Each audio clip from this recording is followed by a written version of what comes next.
జై శ్రీమన్నారాయణ. మనం భగవంతుడికి పూలు పెడతాం కదా, ఆ పూలు పారేయకుండా ధూప్ స్టిక్స్ చేసుకోవచ్చండి. ఈ రిక్కలన్నీ తీసి ఎండలో పెట్టుకోవాలి. బాగా ఎండినాక ఇక వేరే ప్లేట్లో బిర్యానీ ఆకు, లవంగాలు, యాల ఇలాచి, దాల్చిన చెక్క, కొన్ని కర్పూర బిళ్ళలు మీ క్వాంటిటీకి తగ్గట్టు ఇవన్నీ గ్రైండ్ చేసుకోవాలి. మీకు చూపిస్తున్నా చూడండి. ఇవన్నీ గ్రైండ్ చేసుకోవాలి.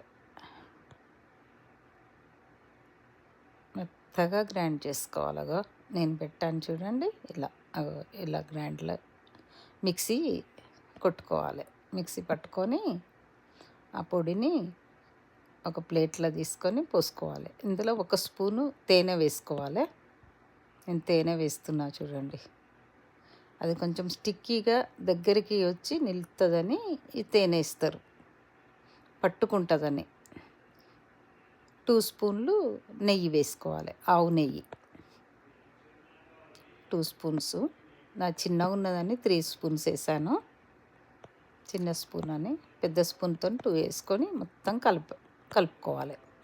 కలిపి వాటర్ పోసి కలపాలి. మళ్ళీ నెయ్యి కలిపాక ఒక వాటర్ పోసాను. ఇప్పుడు చూడండి, కొంచెం వాటర్ పోసుకుంటూ కలుపుకోవాలి.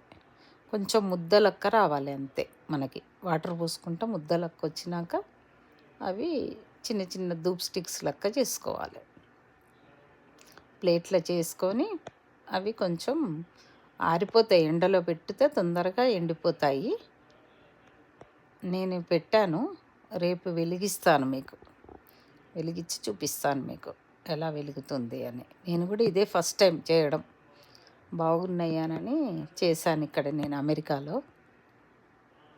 ఇలా చేశాను ధూప్ స్టిక్స్. రేపు చూపిస్తాను మీకు. ఇవి ఎండాక చూపిస్తాను. జై శ్రీ